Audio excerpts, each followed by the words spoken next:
Quand je suis entrée dans cette cabane et que j'ai vu mon mari pasteur avec mes 2 sœurs dans une scène qui a brûlé mon âme, j'ai compris que j'avais consacré 23 ans de ma vie à un homme qui utilisait la parole de Dieu pour cacher le démon qu'il portait en lui. Si je raconte cette histoire jusqu'au bout, peut-être comprendrez-vous pourquoi certains secrets sont si lourds qu'on les porte jusqu'à la mort, et pourquoi certaines femmes préfèrent croire aux mensonges plutôt que d'affronter une vérité qui brise tout ce qu'elles ont construit. Je m'appelle Marthe. J'ai aujourd'hui 61 ans. Je suis née en 1964 dans l'intérieur du plateau, dans un petit village tellement petit que tout le monde connaissait tout le monde, et où l'église était le centre de tout. Et c'est justement dans cette église, ce lieu qui devait être sacré, que ma vie est devenue l'enfer que je vais vous raconter maintenant. Avant de plonger dans toute cette douleur qui fait encore mal quand le vent souffle d'une certaine façon, il faut que vous compreniez comment était ma vie avant ce jour maudit à la retraite spirituelle. Il faut que vous voyiez comme tout semblait parfait de l'extérieur, comme tout le monde au village nous regardait avec admiration, comme moi-même je croyais avoir construit une vie bénie. Parce que c'est ça qui fait le plus mal, vous savez. Ce n'est pas seulement la trahison elle-même, c'est de découvrir que vous avez vécu des années entières dans un mensonge si bien construit que vous ne soupçonniez même pas qu'il y avait des fissures sous toute cette belle peinture. Je me suis mariée avec Anatole en mars 1967. Je venais d'avoir 23 ans et lui en avait 28. C'était un homme imposant, plus d'1,80 m, les épaules larges de quelqu'un qui avait toujours fait du travail dur, les cheveux noirs bien coupés toujours avec de la brillantine, et cette voix grave qui faisait trembler les murs de l'église quand il prêchait. Il était déjà pasteur auxiliaire de l'église baptiste de notre village. Il aidait le pasteur titulaire en tout, et tout le monde disait qu'il avait un avenir brillant dans le ministère. J'ai connu Anatole lors d'un culte un dimanche soir en juin 1966. Il était arrivé au village quelques mois plus tôt venant de Brazzaville pour prendre ce poste d'auxiliaire. À cette époque, je jouais de l'orgue à l'église. J'avais appris avec Madame Véronique, une dame française qui habitait au village et qui donnait des cours de musique à quelques jeunes filles. J'adorais jouer de ce vieil orgue que l'église possédait, les touches d'ivoire jaunies par le temps, l'odeur de moisi qui sortait de l'intérieur quand j'ouvrais le couvercle. Anatole m'a observé jouer pendant tout le culte ce dimanche-là. Je sentais le poids de son regard, même de dos. Et quand le service s'est terminé, il est venu me parler. Il a dit qu'il avait été enchanté par ma façon de jouer, que j'avais l'air de mettre mon âme dans cette musique, et qu'il aimerait mieux connaître la jeune fille qui avait ce don de Dieu. On a commencé à se parler toujours après les cultes. Il m'accompagnait jusqu'à la maison parce que mes parents habitaient un peu à l'écart du centre, dans une petite propriété que mon père avait achetée avec l'argent qu'il avait économisé en travaillant des années dans la construction de routes. Les fiançailles ont été rapides, environ 6 mois avant qu'il demande ma main en mariage à mon père. À cette époque, c'était comme ça, un homme bien ne traînait pas, s'il aimait la fille et voyait qu'elle était de bonne famille, il se dépêchait de se marier. Mon père Félix a été content de la demande, il a dit que pasteur c'était un bon métier, qu'au moins sa fille n'allait pas avoir faim parce qu'un homme de Dieu a toujours de quoi manger. Ma mère Odette était radieuse. Elle a tout de suite commencé à faire des plans pour le mariage, à coudre ma robe de mariée sur cette vieille machine Singer qu'elle avait héritée de sa mère. Mes sœurs plus jeunes, Henriette, qui avait à l'époque 19 ans, et Charlotte, qui en avait 17, étaient absolument enthousiastes à la nouvelle. Elles adoraient Anatole depuis le premier jour où il était venu à la maison. Elles n'arrêtaient pas de dire que j'avais trouvé un prince, que j'étais la sœur la plus chanceuse du monde. Henriette était une fille tranquille, de celles qui parlent peu, mais que tout le monde écoute quand elle parle. Elle venait de finir l'école normale et avait commencé à enseigner dans une petite école rurale qui se trouvait à environ 8 kilomètres de chez nous. Elle se levait à 5 heures du matin tous les jours pour y aller à pied. Elle était mince, avec de longs cheveux noirs qu'elle attachait toujours en chignon serré. Elle avait d'énormes yeux marrons qui ressemblaient à 2 puits profonds quand elle vous regardait. Charlotte était tout le contraire. Trop bavarde, rieuse, toujours avec une blague prête. Elle travaillait en aidant ma mère avec l'élevage de poulets et de cochons qu'on vendait au marché tous les samedis. Elle était plus ronde qu'Henriette. Elle avait le visage rond et rose, des cheveux bouclés dont elle se plaignait toujours parce qu'elle n'arrivait pas à les coiffer correctement, et un large sourire qui montrait cette dent de devant un peu tordue qu'elle s'était cassée enfant en tombant d'un manguier. Le mariage a été simple mais beau, à l'église même un samedi matin de mars où il faisait une chaleur terrible. J'ai porté la robe blanche que ma mère avait cousue, avec la dentelle qu'elle avait achetée en ville, et un voile court qui avait appartenu à ma grand-mère. Anatole était magnifique dans son costume gris qu'il avait fait faire spécialement pour l'occasion. Cravate noire, chaussures cirées qui brillaient. L'église était bondée, on aurait dit que tout le village était venu à notre mariage. Et ça m'a émue parce que ça montrait combien les gens nous appréciaient. Le pasteur titulaire a célébré la cérémonie. Il a parlé de l'engagement sacré du mariage, de l'importance d'honorer ses vœux devant Dieu et devant les hommes. Quand Anatole a prononcé ses vœux, promettant de m'aimer et de me respecter tous les jours de notre vie, mes yeux se sont remplis de larmes. J'ai cru chaque mot qui sortait de sa bouche, j'ai cru de tout mon être qu'on allait être heureux pour toujours. Notre vie de couple a commencé dans une petite maison que l'Église nous a prêtée. Elle était très petite, seulement 3 pièces, mais pour moi c'était un palais. Elle se trouvait dans une rue de terre battue près du centre, elle avait une cour avec un goyavier et des rosiers que la femme du pasteur précédent avait plantés et qui donnaient encore de belles roses rouges. La maison était en bois, de ces vieilles maisons avec un plancher qui grinçait quand on marchait, des murs fins qui laissaient passer le bruit de la rue, mais elle avait une bonne odeur de maison habitée. La chambre était petite, il n'y avait place que pour le lit double que mes parents nous avaient offert, une armoire en bois sombre qui avait appartenu à ma grand-mère, et une table de chevet où je posais ma Bible et une lampe en céramique. Le salon avait un vieux canapé en tissu fleuri que l'église avait donné, 2 chaises à bascule qu'Anatole avait achetées d'occasion, et une étagère où on rangeait quelques livres et la vaisselle pour servir quand on recevait. La cuisine était la pièce que je préférais, elle avait un fourneau à bois qui chauffait toute la maison en hiver, un évier en pierre où je lavais la vaisselle en regardant la cour, et une grande table en bois massif où je préparais les repas et où on prenait nos 3 repas de la journée. Anatole travaillait pendant la journée dans une scierie qui se trouvait à la sortie du village. C'était un énorme hangar où arrivèrent des camions chargés de grumes de bois précieux qu'il y avait encore beaucoup dans la région à cette époque. Il travaillait au secteur de coupe, en faisant fonctionner ces grandes scies qui faisaient un bruit infernal et qui dégageaient cette fine poussière de bois qui collait aux vêtements et à la peau. Il rentrait à la maison tout sale, avec les mains calleuses, sentant le bois et la sueur, et il allait directement à la salle de bain prendre une douche avant le dîner. Il gagnait correctement, ce n'était pas beaucoup, mais c'était suffisant pour vivre sans trop de difficultés. Le soir et les week-ends, il se consacrait aux travaux de l'église. Il préparait des sermons, visitait les malades, conseillait les membres qui avaient des problèmes, organisait les cultes et les activités.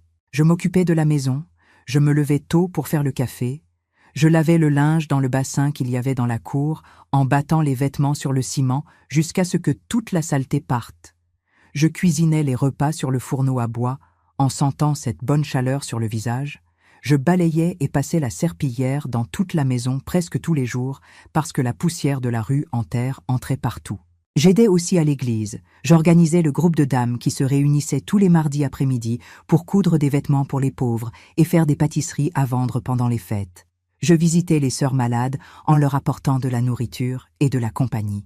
Et bien sûr, je continuais à jouer de l'orgue à tous les cultes. Les premières années de mariage ont été bonnes, je ne vais pas mentir. Anatole était attentionné. Il me traitait avec affection, chaque fois qu'il avait un peu d'argent. En plus, il m'achetait quelque chose, un coupon de tissu pour que je me fasse une nouvelle robe, un rouge à lèvres de la pharmacie, une fois même une machine à coudre d'occasion, mais qui fonctionnait bien. On parlait beaucoup pendant ces premières années. Il me racontait le travail à la scierie, les plans qu'il avait pour la croissance de l'Église, son rêve d'être un jour pasteur titulaire d'une grande congrégation. Je lui racontais ma journée, les commérages qui circulaient dans le groupe des dames, les nouvelles recettes que j'essayais de faire. Le soir, après le dîner, on restait assis sous la véranda à parler et à regarder le mouvement de la rue, qui n'était pas beaucoup, mais il y avait toujours quelqu'un qui passait, un voisin qui venait saluer, un enfant qui courait après un autre. Les dimanches, après le culte, on déjeunait toujours chez mes parents.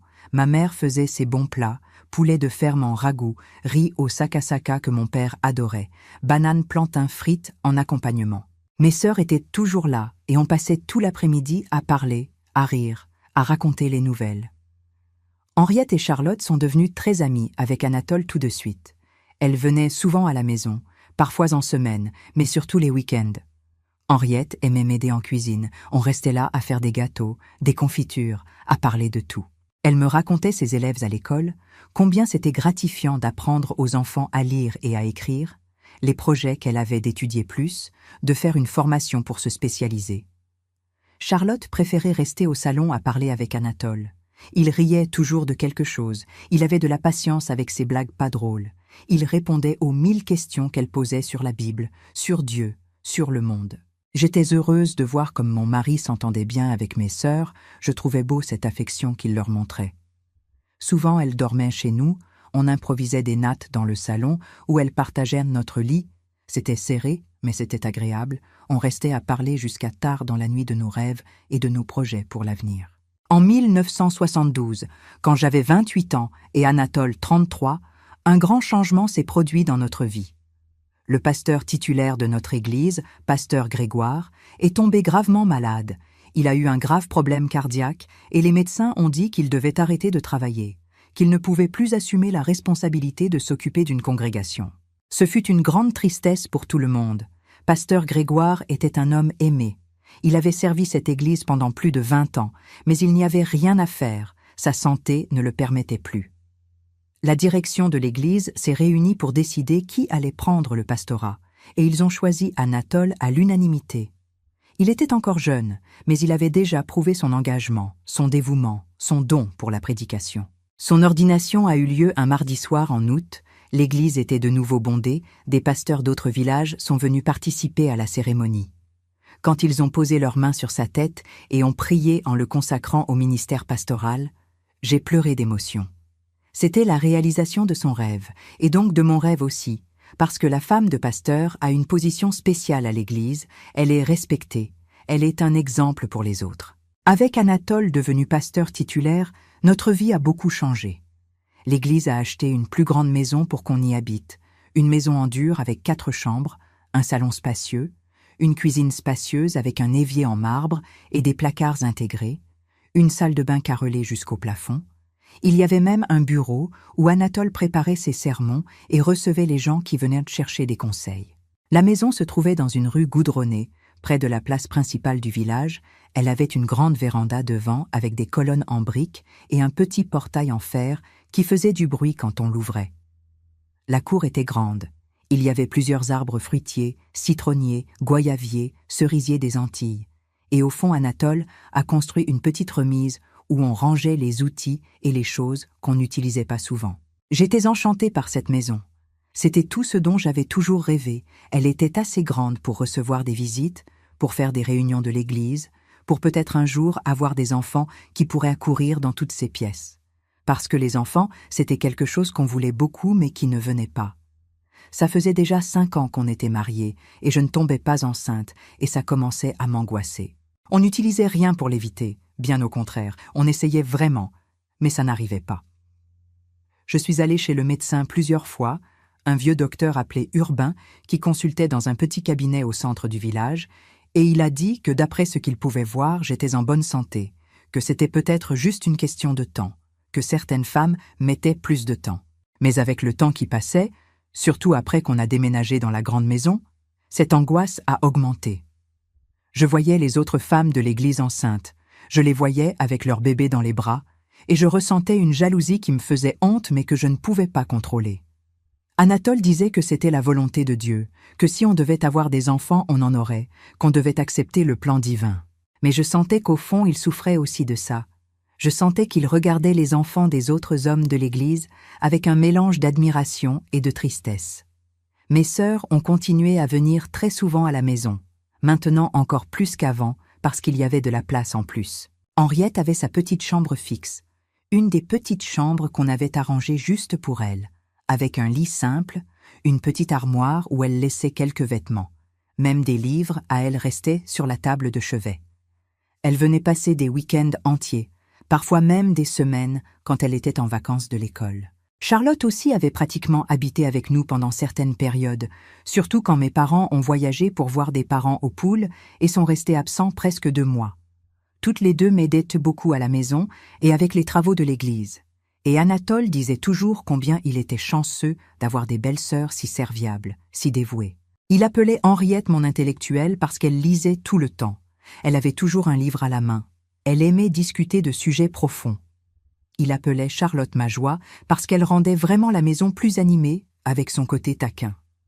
C'est en 1975 qu'Anatole a commencé à parler obsessivement de retraite spirituelle. La convention de la dénomination avait acheté un énorme terrain dans une ferme abandonnée qui se trouvait à environ 30 km de notre village. C'était une zone immense avec beaucoup de brousses. Il y avait un grand étang où on pouvait pêcher et des collines basses couvertes de savane.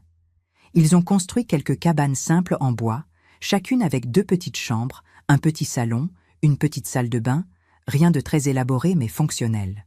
Ils ont aussi construit un grand hall en dur pour les réunions. Avec une capacité d'environ 100 personnes, il y avait ces chaises en plastique empilables, une chaire en bois devant et un énorme ventilateur au plafond qui faisait plus de bruit qu'il ne ventilait vraiment. L'idée était d'utiliser cet espace pour faire des retraites spirituelles, des moments de prière intenses, de jeûne, de recherche de renouveau spirituel, loin des distractions de la ville.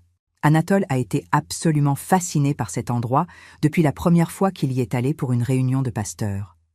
Il est revenu en parlant sans arrêt de comment l'atmosphère là-bas était différente, de comment on pouvait sentir la présence de Dieu d'une manière plus intense, de comment là-bas les gens arrivaient vraiment à entendre la voix divine plus clairement. Il a commencé à organiser des retraites de week-end pour différents groupes de notre Église.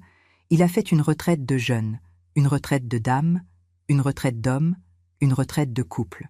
J'ai participé à plusieurs de ces retraites. Et c'était vraiment une belle expérience.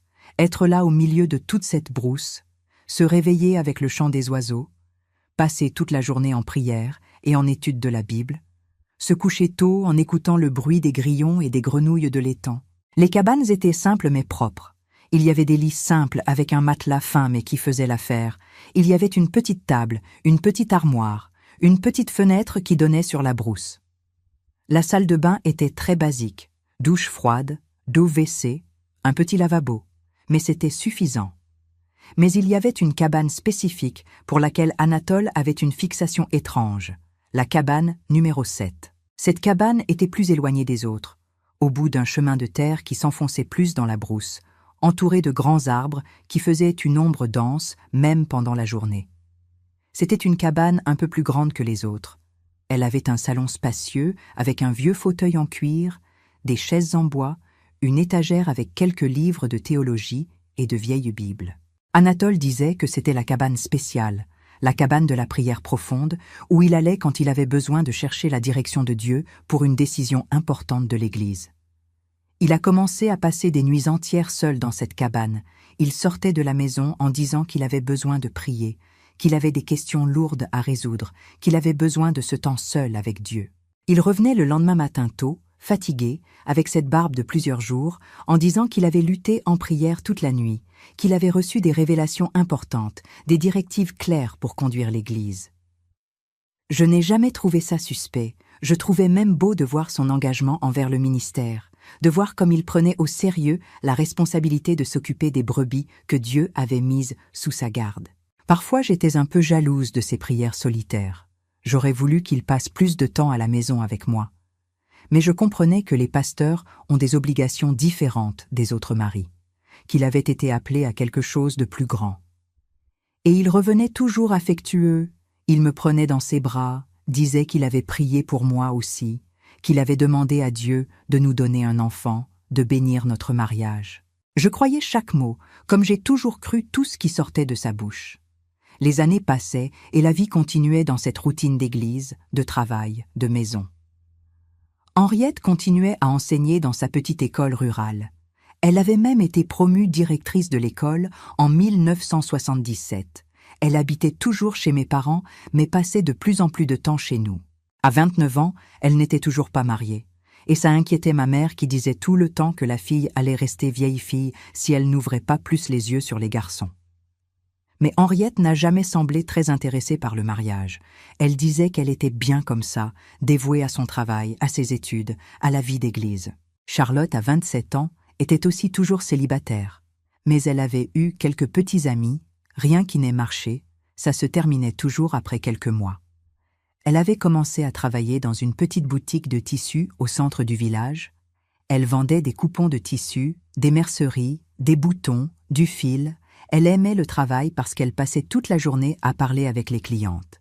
Vers le milieu de 1979, j'ai commencé à remarquer des choses étranges, de petits détails qui tout seuls ne signifiaient rien, mais qui ensemble formaient un tableau qui me dérangeait. Henriette était devenue différente avec moi, plus distante. Parfois je la surprenais à me regarder d'une façon bizarre, comme si elle avait pitié de moi, ou comme si elle gardait un secret qu'elle ne pouvait pas raconter. Quand je lui demandais si tout allait bien, elle changeait de sujet, disait qu'elle était juste fatiguée du travail, que l'école était difficile cette année-là. Charlotte aussi avait changé, elle était devenue plus silencieuse, moins taquine. Parfois elle restait dans un coin avec ce regard perdu, comme si elle pensait à quelque chose de très sérieux. Et Anatole avait commencé à être plus irritable à la maison. Pour n'importe quoi que je faisais, qui n'était pas comme il le voulait, il se plaignait, disait que j'étais négligente, que la maison n'était pas comme elle devrait être, que la nourriture n'était pas aussi bonne qu'avant. Il y a eu une fois en novembre 1979 où Henriette était à la maison et le téléphone a sonné. À cette époque, on avait déjà le téléphone installé parce qu'un pasteur devait être disponible pour les urgences. Elle a répondu parce que j'étais dans la cour en train d'étendre le linge et Anatole était dans le bureau. Je l'ai entendu dire « Allô » mais je n'ai plus rien entendu. Quand je suis rentrée, elle était plantée là avec le combiné dans la main, blanche comme un linge, tremblante. J'ai demandé qui c'était et elle a dit que ça avait sonné occupé, qu'il n'y avait personne sur la ligne, mais la façon dont elle l'a dit m'a donné des frissons dans le dos. Une autre fois, j'ai surpris Charlotte en train de pleurer dans la petite chambre qu'elle utilisait quand elle restait chez nous. J'ai demandé ce qui s'était passé et elle a dit qu'elle s'était disputée avec une amie. Mais ses pleurs étaient d'une tristesse trop profonde pour être juste une dispute entre amis. Mais je repoussais ces sensations sous le tapis. Je ne voulais pas voir ce qui était peut-être juste devant moi. C'est plus facile de faire semblant que tout va bien que d'affronter le fait que quelque chose est pourri. C'est plus confortable de vivre dans l'illusion que de se réveiller face à la réalité douloureuse. Et c'est comme ça que je suis arrivée en janvier 1990, quand Anatole a annoncé qu'il allait organiser une retraite spéciale pour couple pendant le long week-end du 20. C'était une retraite différente des autres, elle allait durer 4 jours entiers, du vendredi au lundi, et il voulait que ce soit quelque chose de très intime, de très profond, seulement pour des couples sélectionnés qui avaient besoin de renouveau dans leur mariage. Seulement 6 couples ont été choisis, nous y compris, tous des membres importants de l'Église, des gens que la congrégation regardait comme des exemples. Anatole était particulièrement enthousiaste pour cette retraite, il disait que ça allait être quelque chose de transformateur, que Dieu lui avait révélé que des choses importantes allaient se passer là-bas. Il a préparé un matériel d'études spécial, il a même acheté de nouveaux livres sur le mariage chrétien, il a commandé la confection de belles chemises où chaque couple allait recevoir les textes à étudier. J'étais enthousiasmée aussi. Notre vie était tombée dans une routine si monotone, on ne parlait plus autant qu'avant, on n'avait plus cette intimité qui existait au début du mariage. J'ai pensé que cette retraite allait être une occasion de nous reconnecter, de nous rappeler pourquoi on s'était mariés, de rallumer cette flamme qui semblait s'éteindre lentement au fil des années. J'ai préparé des vêtements confortables à emporter, j'ai mis de côté ma Bible et mon cahier de notes, j'ai même fait un gâteau de maïs à emporter et partager avec les autres couples, parce que je savais qu'ils aimaient ça. C'est seulement le jeudi, un jour avant le départ, qu'Anatole m'a dit qu'il avait invité Henriette et Charlotte pour aider à l'organisation de la retraite. Henriette allait s'occuper de la cuisine, préparer tous les repas pour les 6 couples plus elle et sa sœur. Elle avait même fait un menu planifié pour tout le week-end. Charlotte allait aider avec le nettoyage des cabanes, avec l'accueil général, avec tout ce qui serait nécessaire. Il m'a dit ça de façon si désinvolte, comme si c'était un détail sans importance, comme s'il était évident que mes sœurs seraient là. Il a dit qu'il avait pensé que ce serait bien d'avoir des personnes de totale confiance pour aider, des gens de la famille qui n'allaient pas commenter l'intimité des couples qui allaient s'ouvrir en prière. Il a dit aussi qu'il avait obtenu une aide financière de l'Église pour payer les 2 pour leur travail, que ça allait être bien pour elles aussi parce qu'elles avaient besoin d'argent supplémentaire. Sur le moment, j'ai même trouvé ça bien. J'ai pensé que ça allait être amusant de passer ces jours avec mes sœurs aussi, que pendant les pauses des activités, on allait pouvoir parler, se mettre à jour, ce qu'on n'avait pas toujours le temps de faire correctement pendant les visites rapides. Mais une partie de moi, très petite au fond, a ressenti un malaise que je n'ai pas su identifier. C'était comme si quelque chose n'allait pas dans cet arrangement, mais je n'arrivais pas à mettre le doigt exactement sur ce que c'était. J'ai repoussé cette sensation très loin. Je me suis concentrée sur finir de préparer les choses pour le voyage, sur laisser la maison bien en ordre parce qu'on allait être absent 4 jours. Anatole était étrangement anxieux, il marchait d'un côté à l'autre, vérifiait les valises plusieurs fois, regardait l'horloge comme s'il avait hâte d'arriver vite. Quand j'ai commenté son anxiété, il a ri et a dit que c'était juste de l'enthousiasme, qu'il attendait beaucoup de ce que Dieu allait faire pendant cette retraite. Nous sommes partis de la maison tôt le vendredi matin, le 19 janvier 1990, dans un vieux camion que l'Église avait acheté quelques années plus tôt pour transporter les gens aux événements. En plus de moi et Anatole, il y avait 4 autres couples, et le petit-fils de l'un d'eux, un garçon d'environ 5 ans qui ne pouvait pas rester seul. Henriette et Charlotte étaient déjà parties la veille avec un autre frère de l'Église qui les avait prises chez elles tôt pour arriver là-bas et tout préparer. Le trajet a duré presque 1 heure. La route de terre toute défoncée nous secouait beaucoup dans le camion. La poussière qui se soulevait entrait par les fenêtres ouvertes et collait à la peau en sueur. La chaleur était insupportable en ce mois de janvier. C'était cette chaleur humide et lourde du plateau qui semble aspirer toute votre énergie. Quand nous sommes finalement arrivés à la ferme, il était déjà plus de 10 heures du matin et le soleil tapait fort sur cette grande cour de terre battue où se trouvait le complexe de cabanes. Henriette était sur la véranda du hall principal à nous attendre, vêtue d'une longue jupe bleu marine et d'un chemisier blanc à manches longues malgré toute cette chaleur, les cheveux attachés dans son chignon serré habituel. Elle a fait signe quand elle nous a vus arriver, mais j'ai remarqué que son sourire n'atteignait pas ses yeux. Il y avait une tension dans ses épaules qui a attiré mon attention. Charlotte est apparue juste après venant d'une des cabanes avec un balai à la main. Elle était plus animée, elle m'a fait un gros câlin quand je suis descendue du camion. Elle a dit qu'elle avait préparé ma cabane préférée pour nous, celle qui avait une fenêtre donnant sur l'étang. Anatole a salué toutes les deux avec des baisers sur la joue. Il s'est attardé un peu plus que la normale dans les embrassades avec elle. Une main qui s'est attardée sur l'épaule d'Henriette. Une pression sur le bras de Charlotte qui m'a semblé plus intime que nécessaire. Mais j'ai secoué la tête en chassant ces mauvaises pensées. C'étaient mes sœurs et mon mari, des gens que j'aimais et qui m'aimaient. Ça n'avait pas de sens de chercher des problèmes là où il n'y en avait pas. Anatole a organisé tout le monde, expliqué quel couple allait dans quelle cabane, distribué les clés qui étaient de ces vieilles clés en fer qui pesèrent dans la main. Notre cabane était à peu près au milieu du complexe, la deuxième à droite en venant du hall principal. Elle avait 2 petites chambres, un petit salon avec un vieux canapé en tissu fleuri déjà un peu décoloré, une petite table ronde avec 3 chaises, une cuisine minuscule avec un évier et un réchaud à gaz, et la salle de bain qui était très étroite mais qui avait l'eau courante, Dieu merci. J'ai porté nos valises dans la chambre principale qui avait un lit double avec un matelas qui s'affaissait au milieu mais qui faisait l'affaire, une petite armoire en contreplaqué, et une petite fenêtre qui donnait effectivement sur l'étang, comme Charlotte l'avait dit. On pouvait voir l'eau vert foncé entourée de cette herbe haute et quelques aigrettes blanches qui se tenaient sur les berges. Quand je suis revenue au hall principal pour les bienvenues officielles, tous les couples étaient déjà installés sur les chaises en plastique, s'éventant avec ces éventails en papier qu'Henriette avait mis sur chaque siège parce que le ventilateur au plafond n'arrivait pas à lutter contre la chaleur. Anatole était à la chaire en bois. Il avait déjà enlevé sa veste à cause de la température et retroussé les manches de sa chemise sociale blanche jusqu'au coude. Il a ouvert la Bible de cette façon dramatique qu'il avait. Il a laissé le silence planer quelques secondes pour créer l'attente. Et puis, il a commencé à parler avec cette voix que je connaissais si bien du but sacré de cette retraite. Il a dit qu'on allait passer 4 jours à plonger profondément dans la parole de Dieu, à chercher la restauration pour les mariages, le renouvellement des vœux, le rapprochement entre les conjoints qui souvent s'éloignent à cause des préoccupations de la vie quotidienne.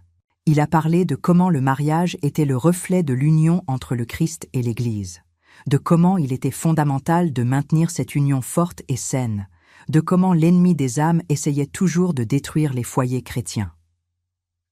Pendant qu'il prêchait, je regardais les autres couples et je voyais tout le monde hocher la tête en accord. Certaines épouses avaient déjà les larmes aux yeux avant même que quoi que ce soit de réel ne commence. Après la prédication initiale, Henriette a servi le déjeuner. Elle avait préparé du riz blanc bien détaché, des haricots rouges, assaisonnés avec beaucoup d'ail et d'oignons comme on aimait, une viande hachée avec des pommes de terre et des carottes qui étaient délicieuses, du manioc frit croustillant et une salade de tomates avec de l'oignon et de la coriandre.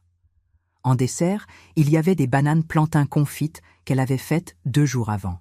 Tout le monde a complimenté la nourriture et Henriette est devenue rouge à force d'entendre des félicitations. Elle était trop timide pour recevoir des compliments. Elle baissait la tête et murmurait un merci presque inaudible. Charlotte aidait à servir. Elle circulait entre les tables avec les pichets de jus de goyave glacé, toujours souriante, toujours attentionnée, demandant si quelqu'un voulait reprendre, si tout était à leur goût.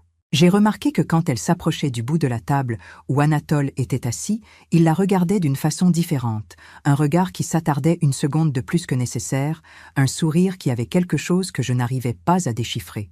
Mais encore une fois, j'ai repoussé ce malaise sous la surface. Je me suis concentrée sur manger et parler avec les autres épouses de choses légères, de recettes, des défis d'être femme de pasteur ou de diacre ou de responsable de ministère. L'après-midi a été consacré à des dynamiques de couple, ces exercices où on s'assoit face à face avec son conjoint et on se pose des questions profondes l'un à l'autre, du genre « Quand est-ce que tu m'as vraiment regardé dans les yeux pour la dernière fois en me disant que tu m'aimes ?» Ou « Quelle est ta plus grande peur concernant notre mariage ?» Ou « Qu'est-ce que tu aimerais que je change en moi ?» C'était inconfortable de répondre à ces choses devant d'autres personnes, même si chaque couple était dans son coin en essayant de garder un peu d'intimité, mais en même temps, il y avait quelque chose de cathartique à exprimer des sentiments qu'on gardait normalement pour soi. Quand Anatole m'a demandé ce qui me manquait le plus dans notre mariage, j'ai respiré profondément, et j'ai dit que les vraies conversations me manquaient. Ces conversations qu'on avait au début quand on restait des heures et des heures juste à parler de tout et de rien, quand on riait ensemble, quand on avait l'impression d'être vraiment complices. Il est resté silencieux pendant un temps qui m'a semblé éternel. Il a regardé le sol en ciment du hall, et quand il a relevé les yeux vers moi, il y avait quelque chose là que je n'ai pas réussi à identifier. C'était de la culpabilité peut-être, ou du remords, ou simplement de la fatigue après tant d'années de mariage. La nuit du premier jour s'est terminée par une veillée de prière qui a duré jusqu'à presque minuit. On se relayait pour prier à voix haute, certains pleuraient abondamment à genoux sur ces chaises en plastique inconfortables, d'autres parlaient en langues étranges que notre dénomination croyait être la manifestation du Saint-Esprit. Il y avait une femme qui criait en chassant des démons de son mariage. Il y avait un homme qui confessait en sanglots qu'il avait été dur avec sa femme. C'était trop intense. Toute cette énergie qui circulait dans ce hall étouffant, avec peu de ventilation, l'odeur de sueur qui se mélangeait avec le parfum bon marché que les femmes avaient mis le matin, la faible lumière des quelques ampoules suspendues au plafond, créant des ombres bizarres sur les murs. Anatole circulait entre les couples en imposant les mains sur les têtes des gens, en priant avec sa voix tonitruante, déclarant la restauration, déclarant la guérison, déclarant la libération de tout ce qui liait ces mariages. J'ai prié aussi, j'ai prié en demandant à Dieu de renouveler notre mariage, en demandant qu'il me donne enfin la bénédiction d'un enfant, en demandant d'avoir la sagesse pour être l'épouse dont Anatole avait besoin. Quand il a finalement été minuit et qu'Anatole a clôturé la veillée, tout le monde était épuisé physiquement et émotionnellement.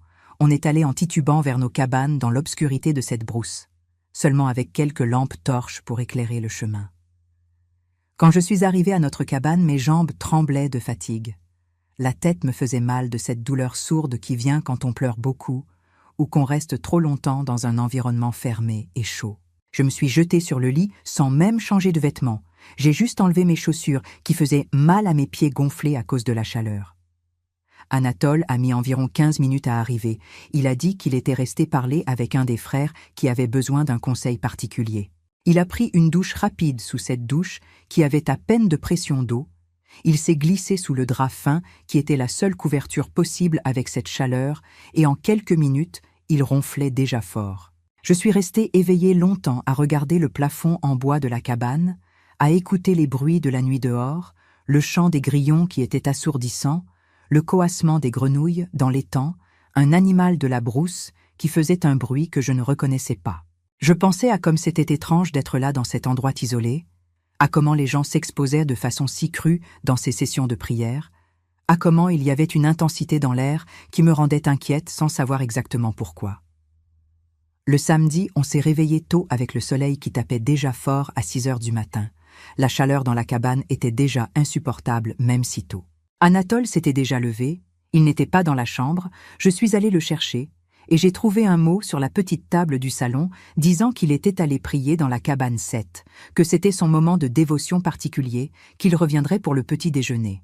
J'ai pris une douche dans cette eau qui sortait tiède de la douche parce que le tuyau était exposé au soleil. Je me suis habillée avec une jupe large en coton et un chemisier à manches courtes en essayant de porter les vêtements les plus légers que j'avais apportés. Quand je suis sortie de la cabane, j'ai vu quelques-unes des autres épouses qui allaient aussi vers le hall principal où Henriette préparait déjà le petit déjeuner. Elle avait fait du pain maison bien chaud, il y avait du gâteau de maïs, des biscuits de manioc, du café fort passé à l'instant, du lait tiède, des fruits coupés. La table était belle, il y avait même une nappe en tissu blanc et de petites assiettes à fleurs que quelqu'un avait prêtées. Anatole est apparu au petit déjeuner avec le visage lourd, des cernes profondes, les cheveux un peu en désordre. Il a dit qu'il avait passé des heures en prière intense, qu'il avait lutté spirituellement toute la nuit, que Dieu révélait des choses difficiles sur certains mariages qui étaient là. Ça a créé une tension immédiate.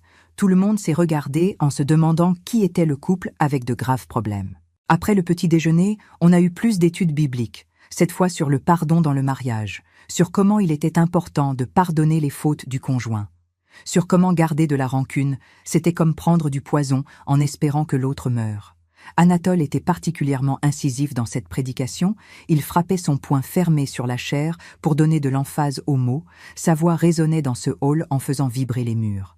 Il parlait de péchés secrets, de comment beaucoup de mariages étaient détruits de l'intérieur, tout en maintenant une belle façade à l'extérieur, de comment il était nécessaire de tout mettre en lumière pour que la vraie guérison puisse se produire.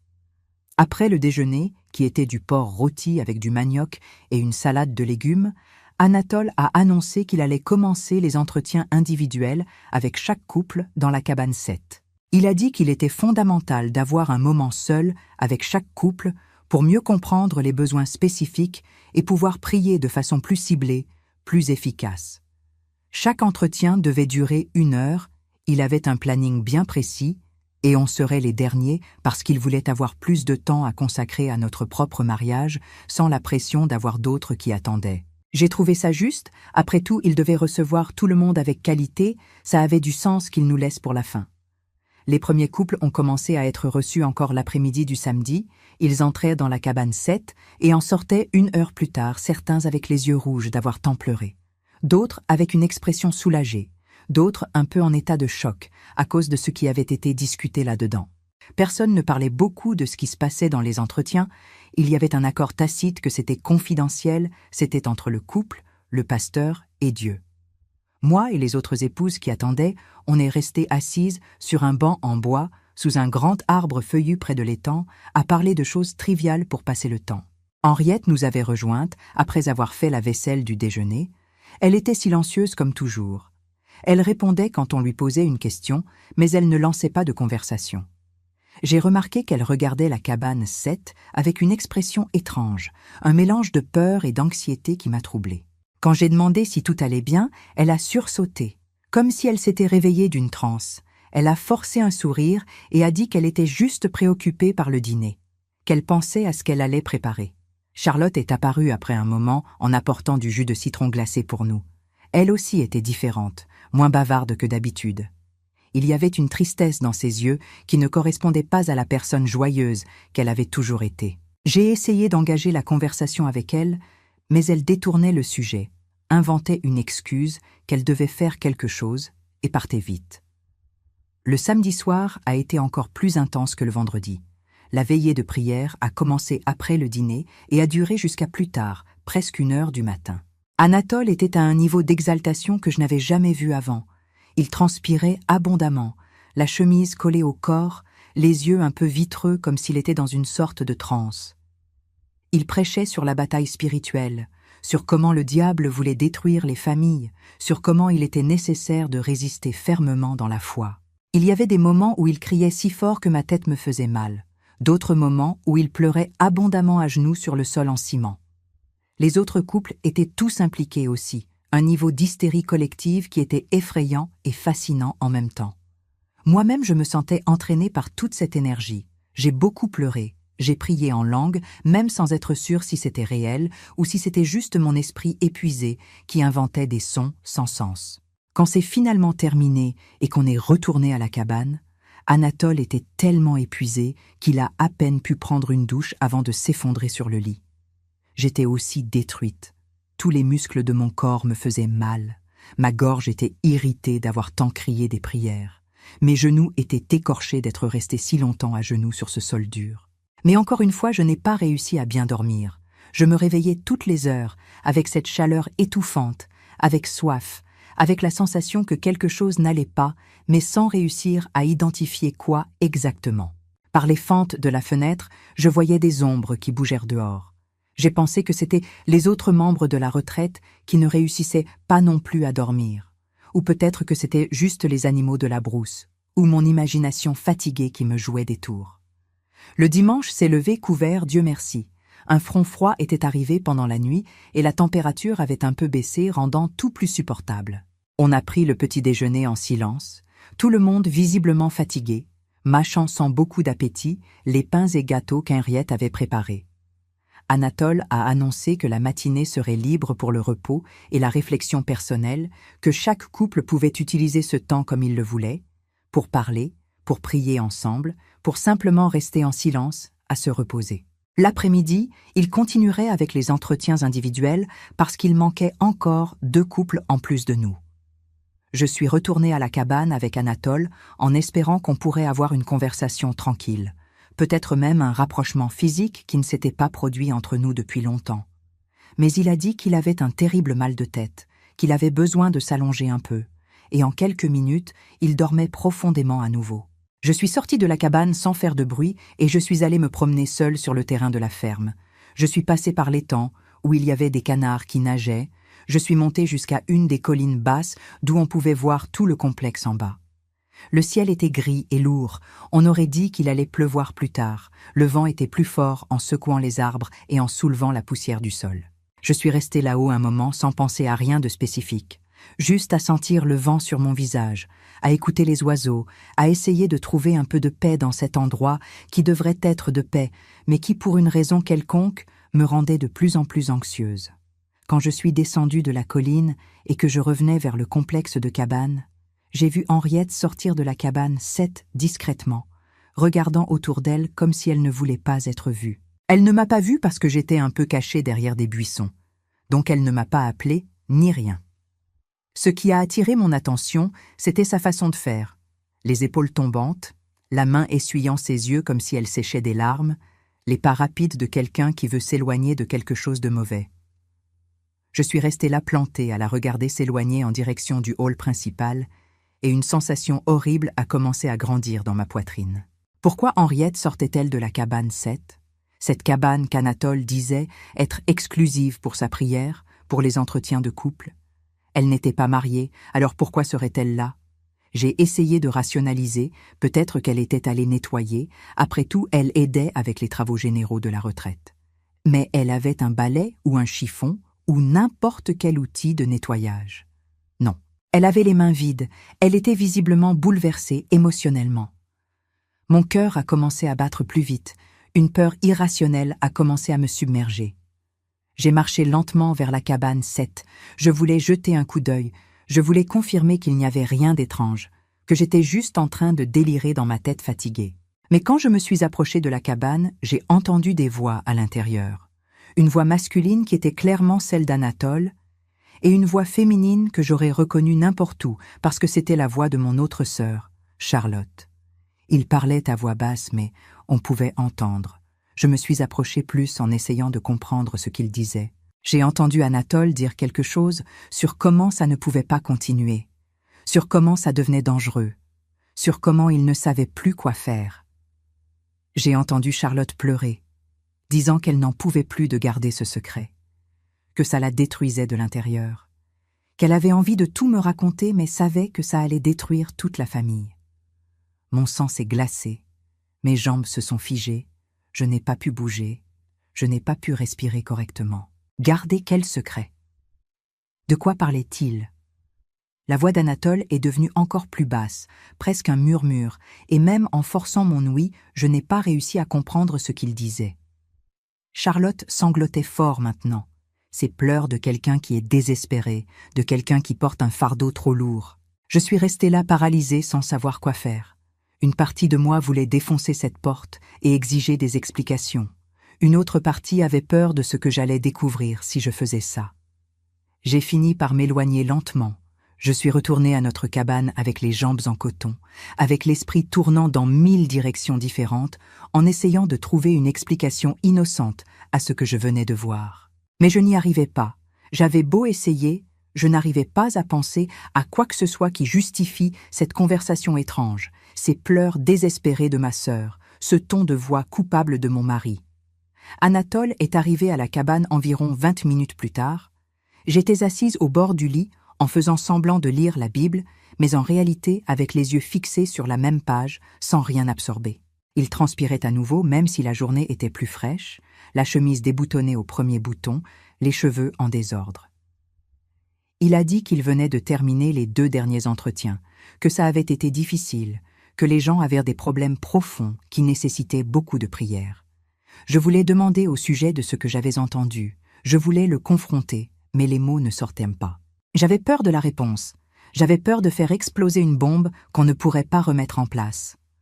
Alors j'ai juste hoché la tête et j'ai dit que je comprenais, qu'il faisait un travail important, que les gens dépendaient de lui.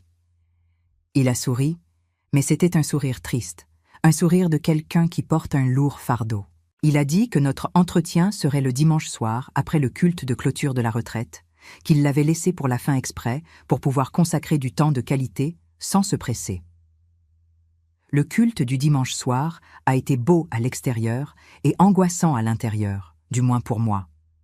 Anatole a prêché sur les recommencements, sur comment Dieu donne toujours une nouvelle chance, sur comment peu importe ce qui s'est passé dans le passé, il est toujours possible de recommencer. Les gens chantaient ces hymnes émouvants sur le pardon et la grâce, beaucoup pleurèrent d'émotion, les couples s'embrassaient en renouvelant leurs vœux devant tous.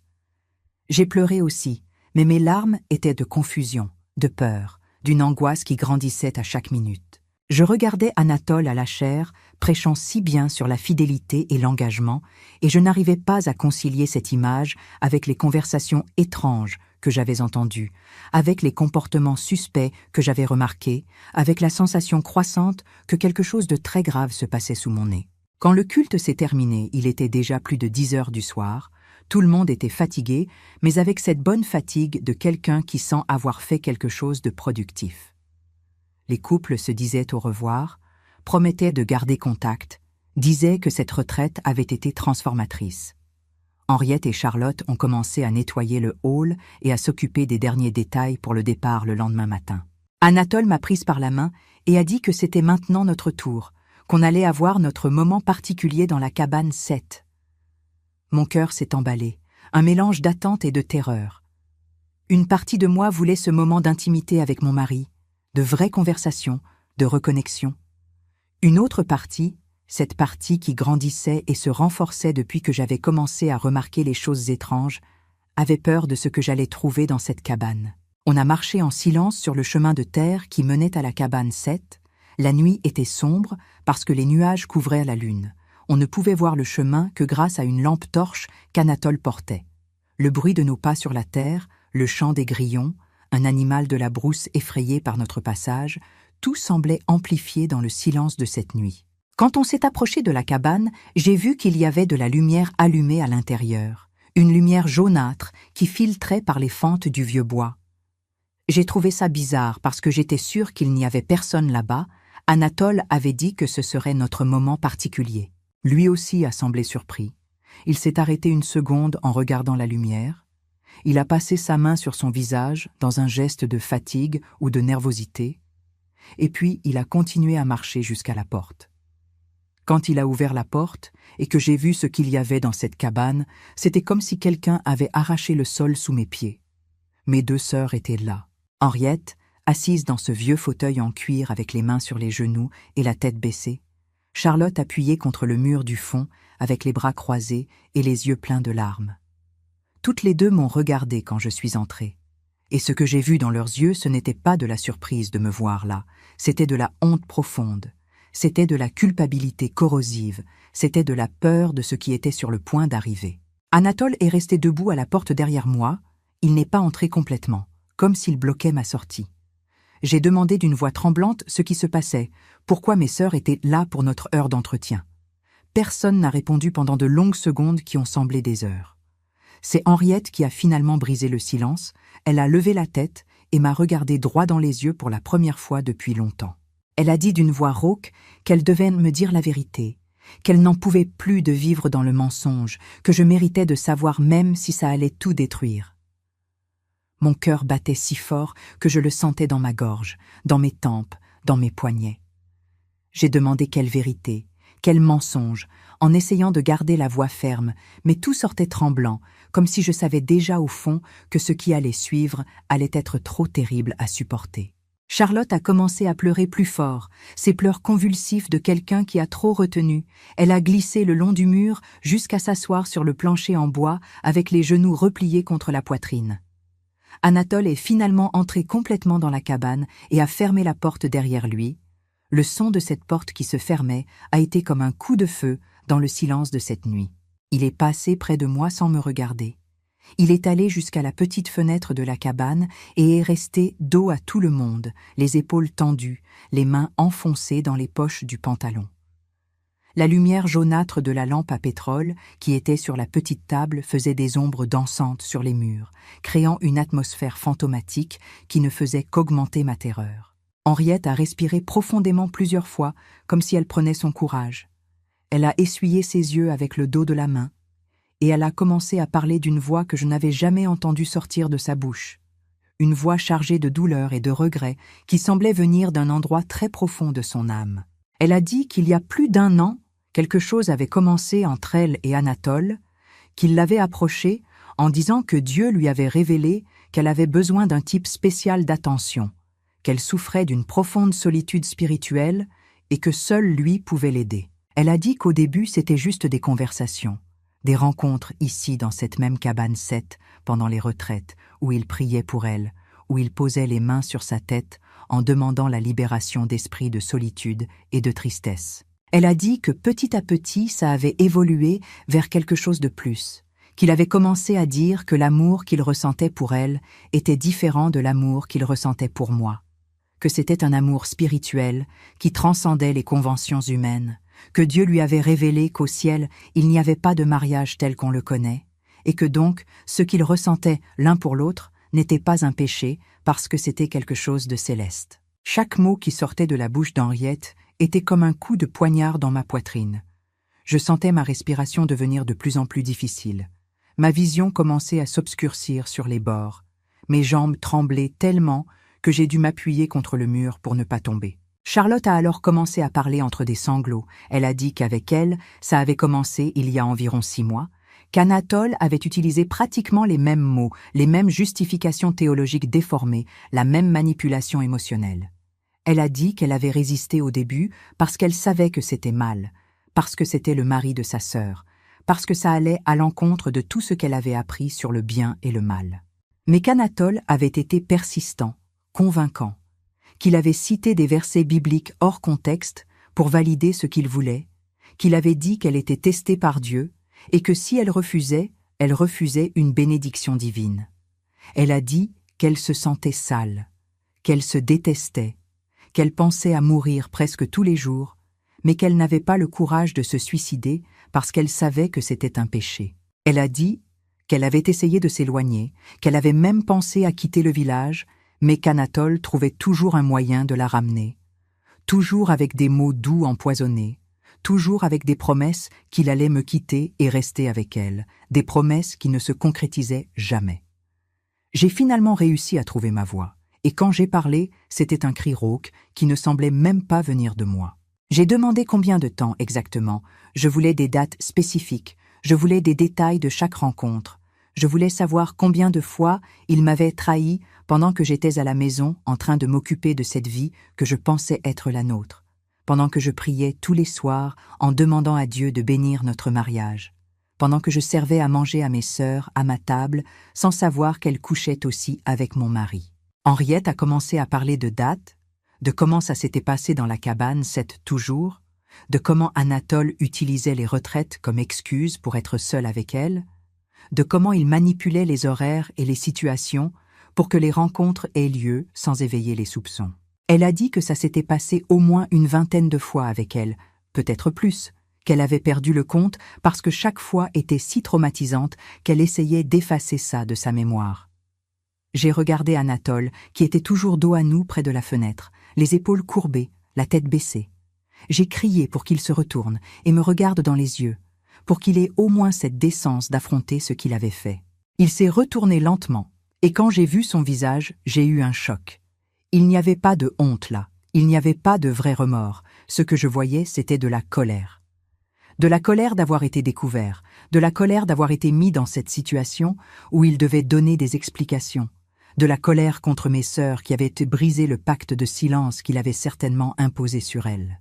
Il a commencé à parler, d'abord lentement puis de plus en plus fort, disant que je ne comprenais rien, que c'était plus complexe que je ne pouvais comprendre avec mon esprit limité, qu'il avait des besoins que je ne satisfaisais pas, qu'un homme de Dieu avait des demandes spirituelles qu'une épouse ordinaire ne pouvait pas satisfaire. Il a dit que mes sœurs avaient été envoyées par Dieu pour l'aider à accomplir son ministère, que l'amour qu'il ressentait pour elles ne diminuait pas l'amour qu'il ressentait pour moi, que c'étaient des choses différentes sur des plans différents.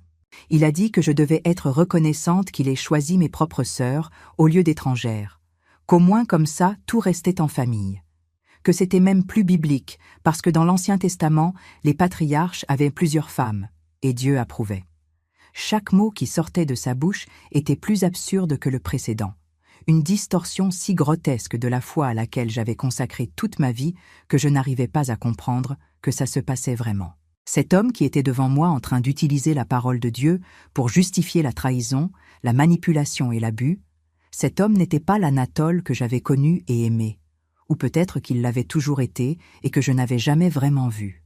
Henriette s'est levée du fauteuil avec difficulté, comme si chaque mouvement coûtait un effort immense. Elle a dit en me regardant avec les yeux rouges et gonflés qu'elle n'avait jamais voulu que ça arrive, qu'elle avait été manipulée depuis le début, qu'Anatole avait utilisé son autorité spirituelle pour lui faire croire qu'elle faisait la volonté de Dieu.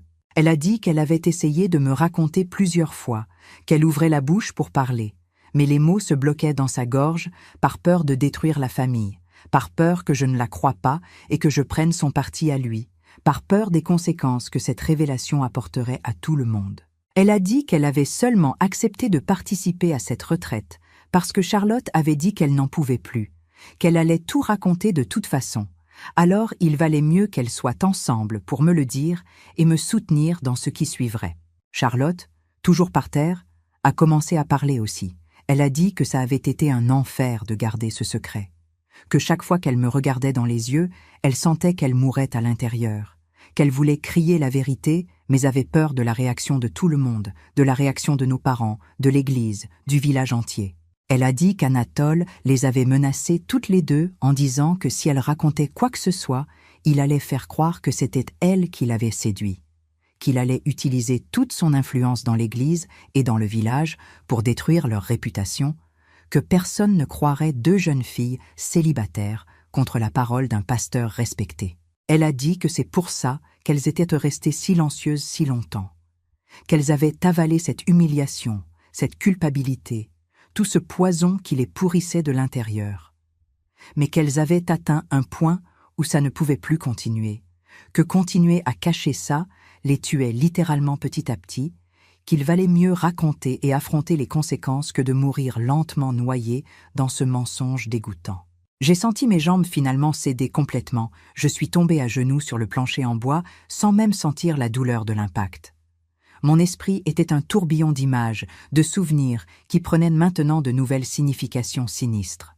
Toutes ces fois où Anatole avait passé la nuit dans la cabane 7 soi-disant en prière, Toutes ces fois où mes sœurs avaient été bizarres avec moi sans que je comprenne pourquoi. Toutes ces conversations chuchotées qui s'arrêtaient quand j'entrais dans la pièce. Tous ces regards échangés que j'avais remarqués mais que j'avais repoussés sous la conscience pour ne pas voir. Il y avait tellement d'indices, tellement de signes, tellement de temps de trahison qui se passaient sous mon nez pendant que je vivais dans une bulle d'illusion en me croyant bénie d'avoir un mari pasteur et des sœurs dévouées. La douleur que je ressentais n'était pas seulement émotionnelle, elle était aussi physique, une douleur qui commençait dans la poitrine et se répandait dans tout le corps, comme si mon sang s'était transformé en acide qui brûlait tout à l'intérieur. Anatole s'est approché de moi, il a essayé de poser sa main sur mon épaule, et j'ai poussé un cri qui a dû résonner dans toute cette brousse. J'ai crié pour qu'il ne me touche pas, qu'il ne s'approche pas de moi, que s'il posait un doigt sur moi je ne savais pas de quoi je serais capable. Il a reculé, et pour la première fois j'ai vu de la peur sur son visage, peur que je fasse une folie, peur de perdre le contrôle de la situation qu'il avait orchestrée si soigneusement.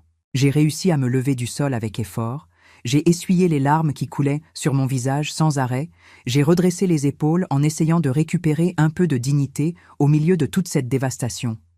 J'ai regardé mes sœurs et j'ai vu qu'elles étaient aussi ces victimes, qu'elles avaient été manipulées et abusées par un homme qui utilisait Dieu comme outil de contrôle et de domination. J'ai ressenti de la colère contre elles, oui.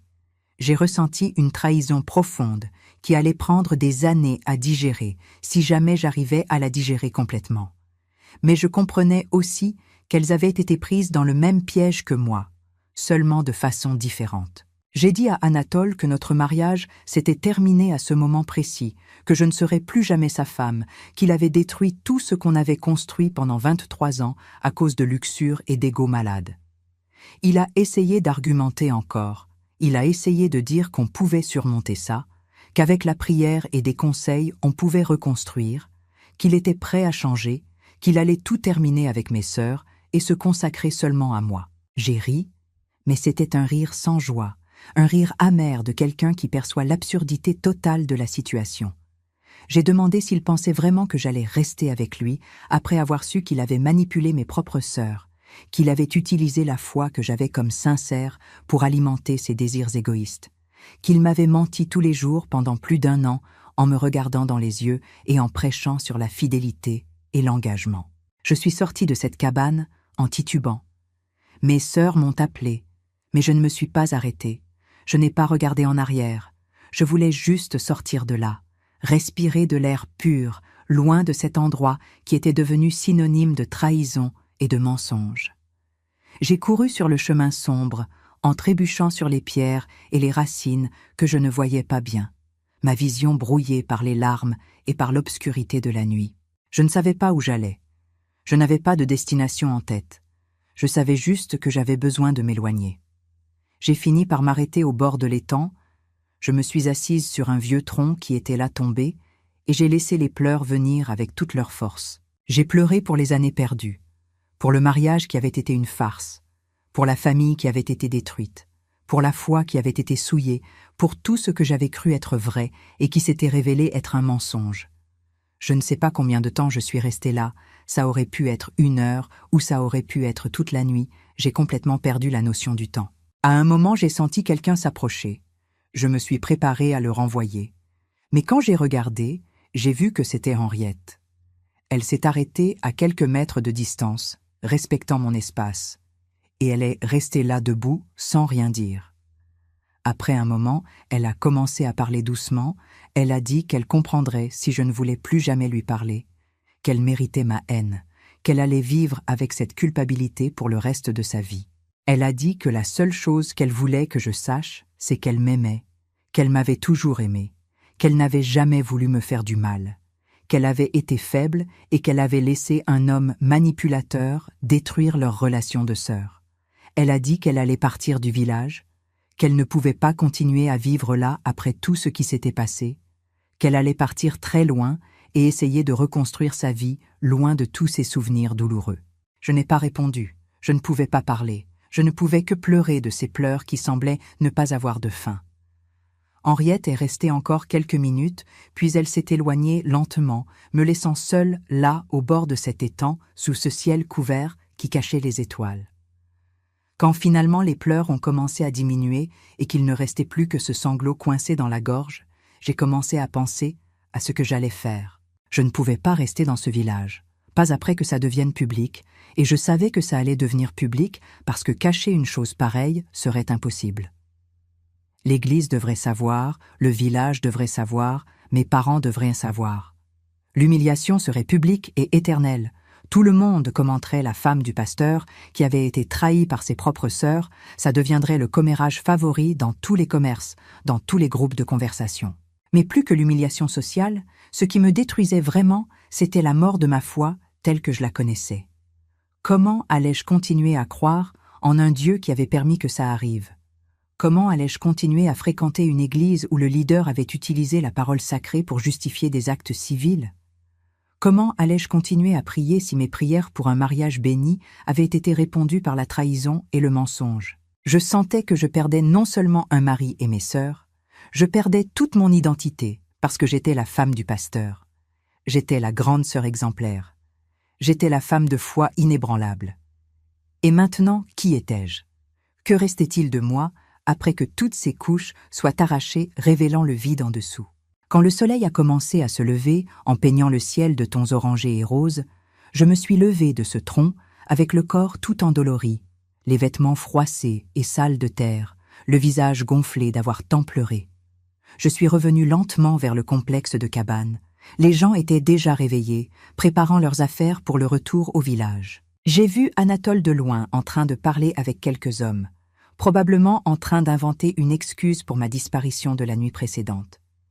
Quand il m'a vu, il s'est arrêté de parler au milieu de sa phrase, nos yeux se sont croisés une seconde, et j'ai vu qu'il réalisait que quelque chose avait changé en moi de façon irréversible. Je n'étais plus la Marthe soumise qui acceptait tout en silence. Je n'étais plus l'épouse obéissante qui mettait le mari pasteur sur un piédestal. J'étais quelqu'un qui avait vu la vérité laide et crue et qui n'allait pas faire semblant de ne pas l'avoir vue. Je suis allé directement à notre cabane, j'ai mis toutes mes affaires dans la valise sans aucun soin, jetant tout n'importe comment, en voulant juste sortir de là le plus vite possible. Anatole est entré dans la cabane en essayant de parler, en essayant d'expliquer, en essayant de contrôler le récit. J'ai dit que je ne voulais plus rien entendre qui sorte de sa bouche, que chaque mot de lui était empoisonné, que je ne faisais plus confiance à rien de ce qu'il disait. J'ai dit que quand on retournerait au village, j'allais prendre mes affaires et partir, qu'il pouvait garder cette grande maison, l'église, tout, que je voulais juste ma liberté et ma santé mentale de retour. Il a essayé de dire que j'étais précipitée, qu'à la lumière du jour, avec la tête plus froide, j'allais voir que la situation n'était pas aussi grave qu'elle semblait, que les mariages passent par des crises et les surmontent. Je l'ai regardé avec une incrédulité qui frisait le comique. Pas si grave. Il avait trahi avec mes 2 sœurs. Il avait manipulé 3 femmes en utilisant la foi comme arme. Il avait menti effrontément pendant plus d'1 an, et il pensait que ce n'était pas grave. J'ai dit que s'il ne voyait pas la gravité de ce qu'il avait fait, c'est qu'il était encore plus malade que je ne l'imaginais, qu'il avait besoin d'aide professionnelle urgente, que ce qu'il avait fait n'avait rien à voir avec Dieu et tout à voir avec un homme égoïste et contrôleur qui utilisait sa position d'autorité pour satisfaire ses propres désirs sans se soucier de qui il blessait au passage. Il est devenu rouge de colère, ses veines du cou qui saillaient, les poings serrés. Pendant un moment, j'ai pensé qu'il allait me frapper physiquement, mais il s'est contrôlé, il a respiré profondément plusieurs fois, et il est sorti de la cabane en claquant la porte avec force.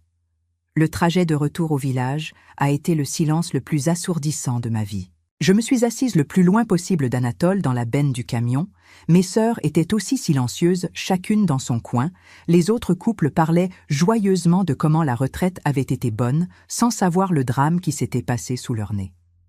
Quand on est arrivé au village et que le camion s'est arrêté devant l'église pour déposer tout le monde, je suis descendue et je suis allée directement à notre maison sans attendre Anatole. Je suis entrée dans cette maison qui avait été la mienne pendant tant d'années et qui me semblait maintenant la maison d'un étranger. Chaque meuble, chaque objet chargé de souvenirs qui étaient maintenant empoisonnés par la vérité que j'avais découverte. J'ai commencé à séparer mes affaires, vêtements, chaussures, quelques objets personnels, la machine à coudre que ma mère m'avait donnée, ma vieille Bible que j'avais depuis l'enfance, tout annoté et souligné. Quand Anatole est arrivé à la maison quelques heures plus tard, j'avais déjà fait plusieurs valises et cartons avec mes affaires. Il a demandé où j'allais, j'ai dit que je ne savais pas encore, que peut-être j'irais chez une cousine éloignée dans une autre ville, que j'allais trouver en chemin. Il a dit que j'étais dramatique, que les gens allaient poser des questions sur ma disparition, que ça allait tacher sa réputation et celle de l'Église. Je l'ai regardé, et pour la première fois de ma vie, j'ai ressenti quelque chose que je n'aurais jamais pensé ressentir pour l'homme qui avait été mon mari pendant plus de 2 décennies. J'ai ressenti du mépris pur et authentique. Il était encore préoccupé par la réputation, par les apparences, par ce que les autres allaient penser. Il n'avait pas une once de préoccupation réelle pour moi, pour mes sœurs, pour les dégâts émotionnels et spirituels qu'il avait causés. Cet après-midi-là même, j'ai demandé à un frère de l'église qui avait un petit camion de m'aider à charger mes affaires. J'ai inventé une excuse que j'allais passer du temps chez une parente qui était malade et avait besoin de soins. Il n'a pas beaucoup questionné. Il m'a aidé à tout charger et m'a emmené jusqu'à la gare routière. J'ai acheté un billet pour le premier bus qui allait partir. Je n'ai même pas bien regardé où il allait. Je savais juste que c'était loin de là, vers un endroit où je pourrais respirer et penser sans sentir cette oppression dans la poitrine. Le bus est parti à 7 heures du soir. C'était un vieux bus bruyant, mais quand il a commencé à s'éloigner de ce village, j'ai senti pour la première fois en plusieurs jours un petit soulagement, comme si chaque kilomètre de distance était un kilogramme de moins sur le dos. J'ai fini par me retrouver dans une ville moyenne dans la région du Poul, un endroit où je ne connaissais personne et personne ne me connaissait. J'ai loué une petite chambre simple dans une pension qu'une dame veuve tenait dans sa maison. Une petite chambre avec un lit simple, une armoire étroite et une petite fenêtre qui donnait sur la cour où elle élevait des poules. J'ai trouvé un travail dans un atelier de couture. Moi qui avais toujours été habile avec la machine, j'ai obtenu un poste à coudre des vêtements toute la journée. C'était un travail fatigant et répétitif. Mais j'aimais la routine mécanique, j'aimais ne pas avoir à trop penser, simplement exécuter les mouvements automatiques pendant que mon esprit essayait de digérer tout ce qui s'était passé. Les autres femmes de l'atelier étaient sympathiques. Elles ne posaient pas beaucoup de questions sur mon passé. Elles m'ont juste accepté comme j'étais. Une femme de 36 ans qui recommençait sa vie pratiquement de zéro. Les premiers mois ont été les plus difficiles que j'ai jamais vécus de toute ma vie. Il y avait des jours où je me réveillais et je n'arrivais pas à me lever du lit. Le poids de la tristesse et de la trahison était si grand qu'il paralysait tout mon corps. Il y avait des nuits où je pleurais jusqu'à m'endormir d'épuisement et je me réveillais avec l'oreiller trempé et le visage gonflé.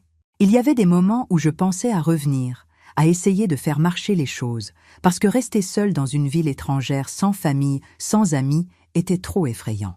Mais chaque fois que ces pensées venaient, je me rappelais cette scène dans la cabane 7.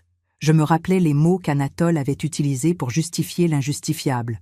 Je me rappelais le regard de honte et de culpabilité de mes sœurs, et je savais que revenir serait me trahir moi-même, serait accepter moins que ce que je méritais en tant qu'être humain. J'ai complètement arrêté de fréquenter l'église pendant plus d'1 an. Je ne pouvais pas entrer dans un temple sans avoir la nausée, sans me rappeler comment la foi avait été déformée et utilisée comme outil de manipulation. Je questionnais tout ce que j'avais appris au cours de ma vie sur Dieu, sur l'Église, sur le bien et le mal. Je lisais la Bible parfois en essayant de trouver des réponses, ou au moins un peu de réconfort, mais les mots semblaient vides, sans l'éclat et la certitude qu'ils avaient toujours eue pour moi. C'était comme si j'avais perdu non seulement un mari et une famille, mais aussi un Dieu, ou au moins la version de Dieu que je connaissais. Et ce deuil pour la foi perdue faisait parfois plus mal que le deuil pour le mariage terminé. Mes parents ont essayé de me contacter plusieurs fois par l'intermédiaire de la dame de la pension qui avait le téléphone. Je ne répondais pas au début. Je ne savais pas quoi leur dire. Comment expliquer que le gendre exemplaire qu'ils admiraient tant était en réalité un homme manipulateur qui s'était impliqué avec leurs 3 filles. Quand j'ai finalement répondu à un appel de ma mère, après presque 3 mois, elle a tellement pleuré qu'elle arrivait à peine à parler. Elle a dit qu'elle avait tout su parce que Henriette avait raconté à nos parents avant de partir que mon père était tombé malade de chagrin, qu'il ne savait pas comment gérer toute cette situation. Elle a dit qu'Anatole avait été écarté temporairement du pastorat par la direction de la dénomination pendant qu'ils enquêtaient sur les accusations, mais que beaucoup de gens dans l'Église ne croyaient pas aux accusations et pensaient que mes sœurs inventaient des choses. Cette information m'a rendue encore plus révoltée. Bien sûr qu'ils ne croyaient pas, parce que c'était plus facile de blâmer deux femmes que d'accepter que leur leader spirituel était faillible et avait abusé de sa position. C'était le schéma qui se répétait dans toutes les situations comme ça. L'homme en position d'autorité reçoit le bénéfice du doute, tandis que les femmes sont vues comme des menteuses, comme des tentatrices, comme des Èves qui ont séduit le pauvre Adam. Ma mère a dit que Charlotte était aussi partie du village. Personne ne savait où. Elle avait simplement disparu une nuit en emportant juste une petite valise et en laissant un mot disant qu'elle ne supportait plus de vivre là. Mon père avait vieilli de 10 ans en quelques mois selon ma mère. Lui qui avait toujours été un homme fort et travailleur avait maintenant à peine l'énergie de s'occuper de la propriété. Il passait ses journées assis sous la véranda à regarder dans le vide. J'ai ressenti une culpabilité terrible de causer cette souffrance à mes parents, mais en même temps, je savais que je n'étais coupable de rien, que j'étais victime autant qu'eux l'étaient. La faute était entièrement à Anatole. Mais je savais qu'au fond, mes parents devaient se demander ce qu'ils avaient fait de mal pour élever des filles qui s'étaient impliquées avec le même homme. Ça devait leur passer par la tête des milliers de fois en questionnant l'éducation qu'ils avaient donnée, les valeurs qu'ils avaient essayé de transmettre. J'ai dit à ma mère qu'avec le temps les choses allaient se calmer, qu'elle et mon père devaient se concentrer sur leur santé et arrêter de se martyriser pour quelque chose qu'ils ne contrôlaient pas. J'ai dit que j'allais bien, que j'avais trouvé du travail, que petit à petit, je reconstruisais ma vie. Ce n'était pas totalement vrai, j'étais loin d'aller bien, mais c'était ce qu'elle avait besoin d'entendre pour pouvoir dormir la nuit. Les mois passaient, et petit à petit, j'établissais une nouvelle routine, une nouvelle vie.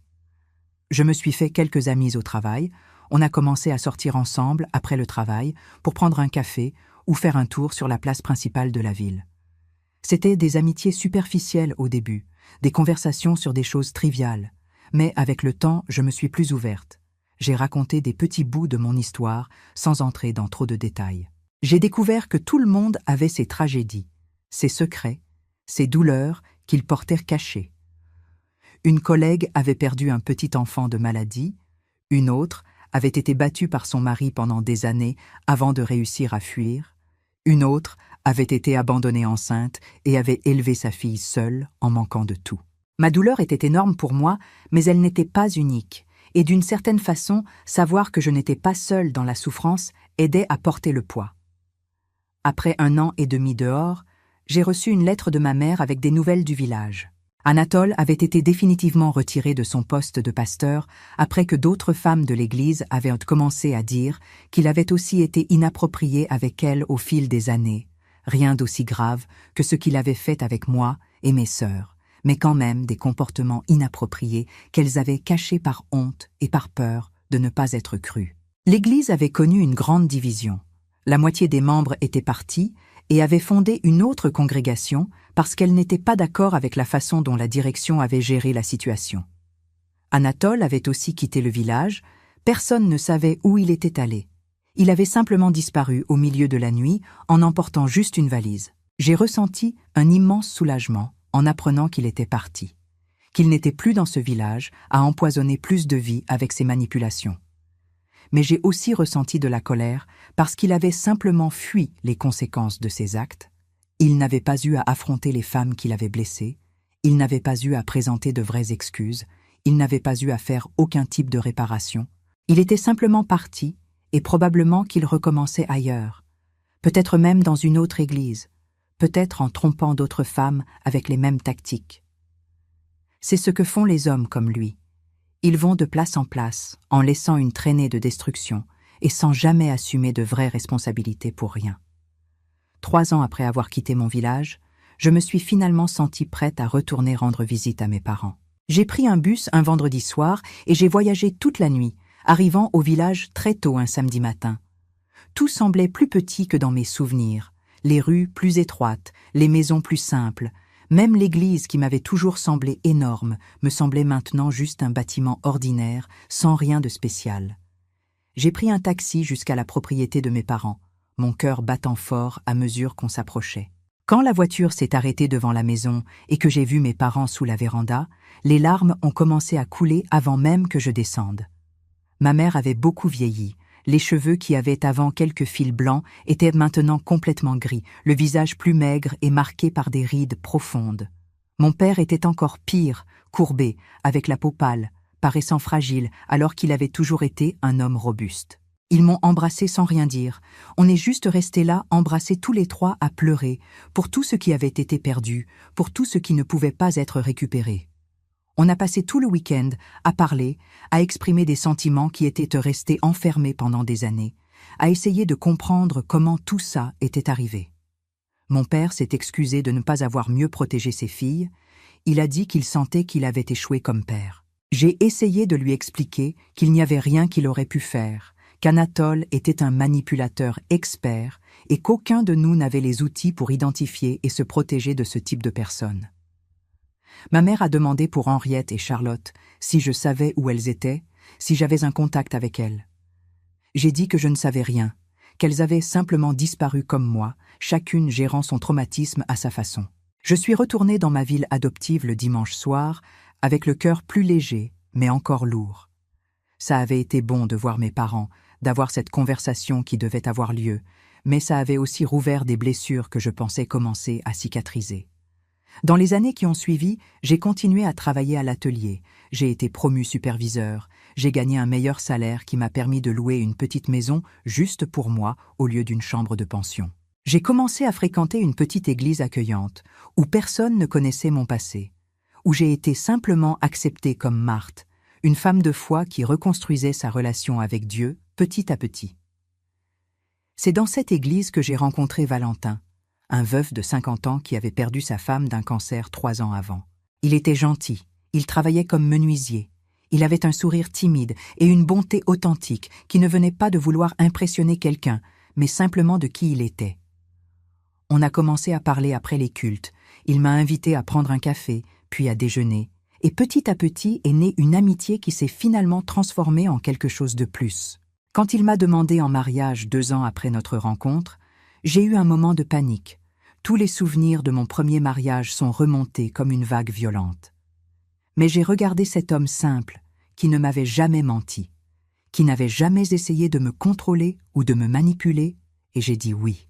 On s'est mariés dans une toute petite cérémonie avec juste quelques amis proches, sans pompe, sans illusion de conte de fées, juste 2 personnes qui avaient été brisées par la vie et qui se soutenaient mutuellement pour avancer. Avec Valentin, j'ai appris que le mariage pouvait être différent de ce que j'avais connu avant. Ça pouvait être un vrai partenariat, ça pouvait avoir du respect mutuel, ça pouvait avoir de l'honnêteté, même quand la vérité était difficile à dire et à entendre. Il connaissait mon passé, je lui avais tout raconté avant qu'on accepte de se marier, et il n'a jamais utilisé ça contre moi.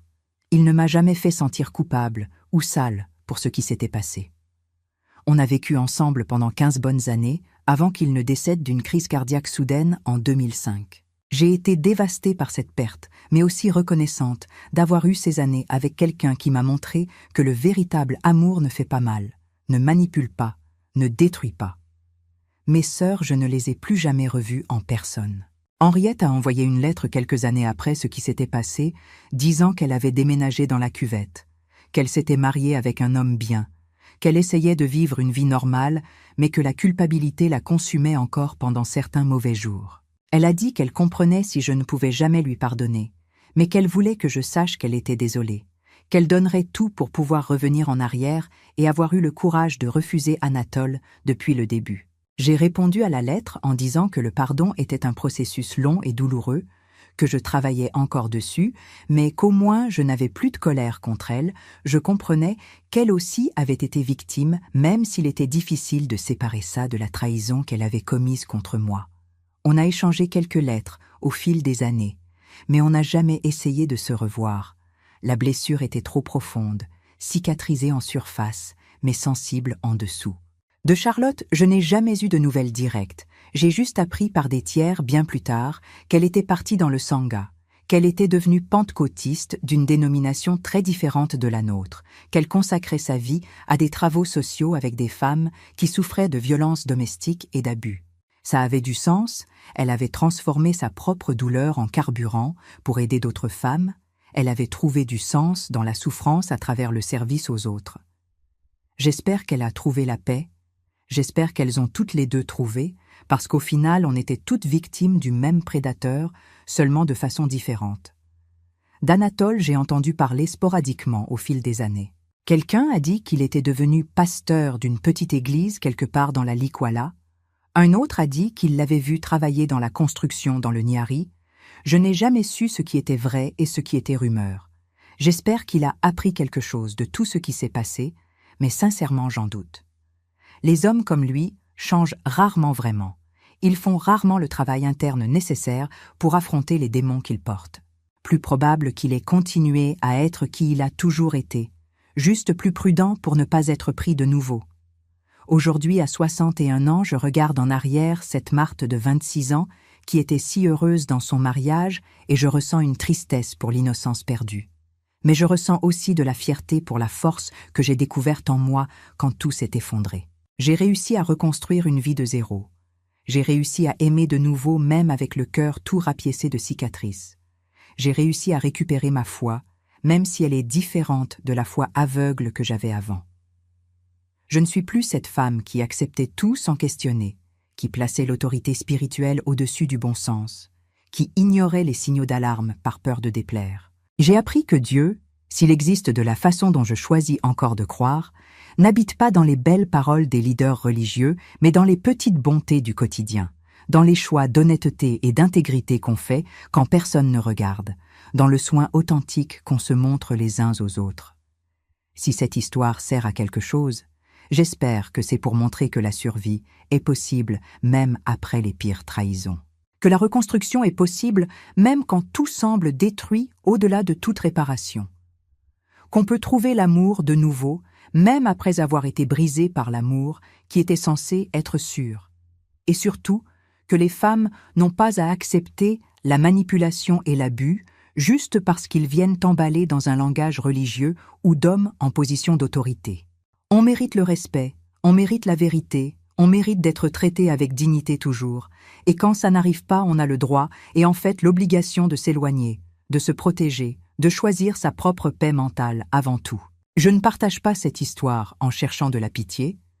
Je la partage pour que d'autres femmes qui vivent peut-être des situations similaires sachent qu'elles ne sont pas seules, qu'elles ne sont pas folles de questionner des choses qui semblent mauvaises, même quand tout le monde dit qu'elles sont bonnes, que ça vaut la peine de se battre pour sa propre liberté et dignité, même quand le prix semble trop élevé. Le voyage n'est pas facile, les cicatrices ne disparaissent jamais complètement, mais de l'autre côté de la douleur, il y a la vie, il y a la possibilité, il y a le recommencement.